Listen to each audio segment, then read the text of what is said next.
اب بات کرتے ہیں آج کے مین ایشو پہ، جو مین ٹاپک ہے اس وقت سوشل میڈیا پر بھی اور ٹیلی ویژنز میں بھی، اخبارات میں بھی آپ اس کی خبریں سن رہے ہیں اور لوگ مبصرین اس پہ تبصرے بھی کر رہے ہیں۔ ڈونلڈ ٹرمپ نے جمعے کو ایک بیان دیا کہ 7 اسلامی ممالک پر ویزا بین امپوز کر دیا جائے،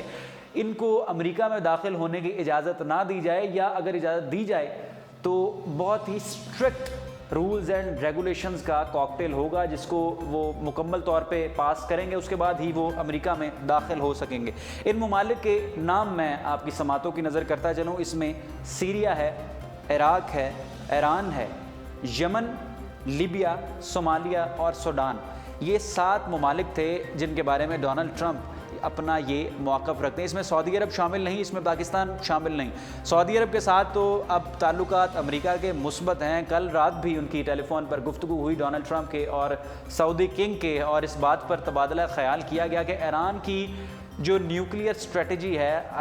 ایران کے جو نیوکس ہیں اور ایران کے جو نیوکلیئر ویپنز ہیں اس پر بھی کڑی نظر رکھی جائے گی، کہیں ایران بھی ایک نیوکلیئر اسٹیٹ نہ بن جائے۔ باتیں تو یہ بھی کی جاتی ہیں کہ ایران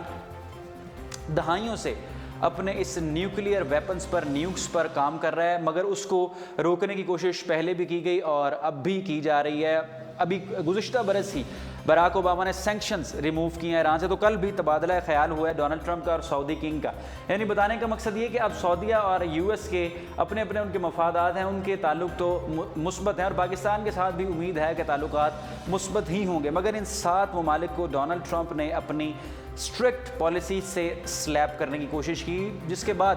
امریکہ کی 50 اسٹیٹس ہیں، اور 50 اسٹیٹس میں نہ صرف مسلمانوں نے بلکہ کرسچنز نے بھی احتجاج ریکارڈ کرایا اور سراپا احتجاج نظر آیا، جس طرح آپ ابھی اپنے اسمارٹ فونز اور لیپ ٹاپس کی اسکرینز پر دیکھ سکتے ہیں۔ لوگوں نے، مسلمانوں نے اور کرسچنز نے بھی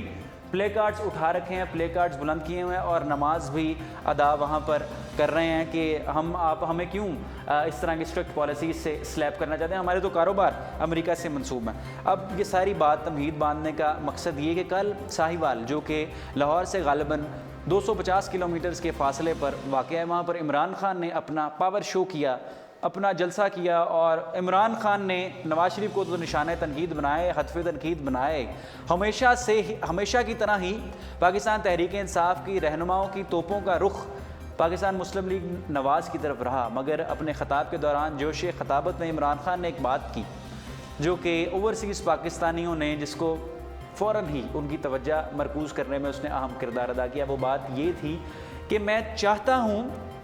کہ پاکستانیوں پر بھی بین امپوز کر دیا جائے، پاکستان بھی اپنے ملک میں ہی رہیں، وہ وہاں نہ جائیں، اور پھر ہم ایران والی پالیسی اپنائیں گے کہ ہم بھی امریکیوں کا یہاں پر داخلہ بند کر دیں گے۔ امریکیوں نے خیر یہاں پر کیا کرنے آنا، جانا تو ہم نہیں ہیں، مگر عمران خان کا جو میں نے اس کو سمجھا،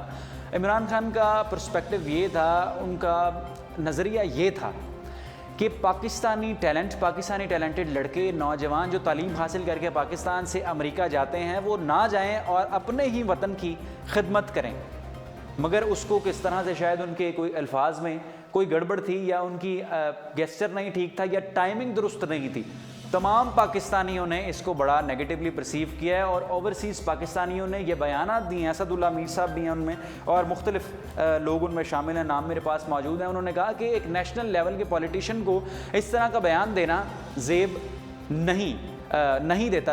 دیتا۔ ہم وہاں پر موجود ہیں، پاکستان کی ویلفیئر کے لیے کام کرتے ہیں، ہم وہاں سے پیسہ کماتے ہیں، پاکستان بیچتے ہیں، اور پاکستانی امریکہ جائیں گے تو پاکستان ہی مستحکم اور مضبوط ہوگا۔ عمران خان نے کن گراؤنڈز کے اوپر یہ بیانات دیے ہیں، اور اب جو یورپین جتنے بھی لیڈرز ہیں اور امریکہ کے مختلف اسٹیٹس، جس طرح میں نے آپ کہا نا، وہاں پر بھی سراپا احتجاج کیا جا رہا ہے، مگر اقوام متحدہ اور انٹرنیشنل گروپس اور یورپین لیڈرز نے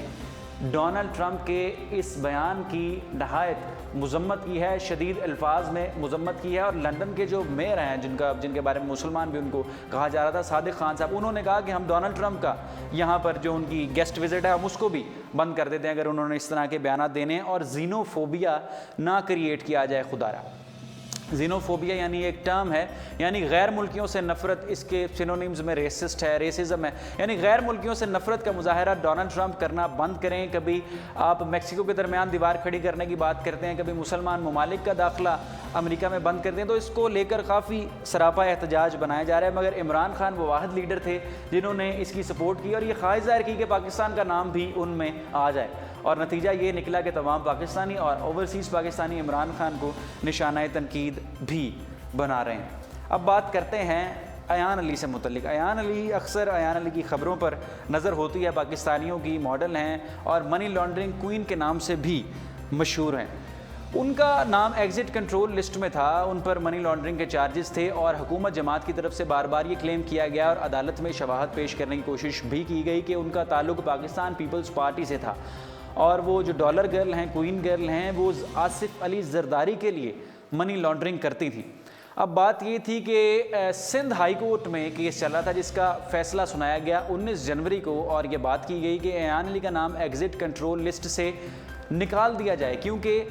جو آفیشل ہیں، جو کسٹم آفیسر ہیں اعجاز چودھری صاحب، ان کا قتل ہوا 2016 میں، جو کہ اس سارے معاملات کو ایان علی کیس کو دیکھ رہے تھے۔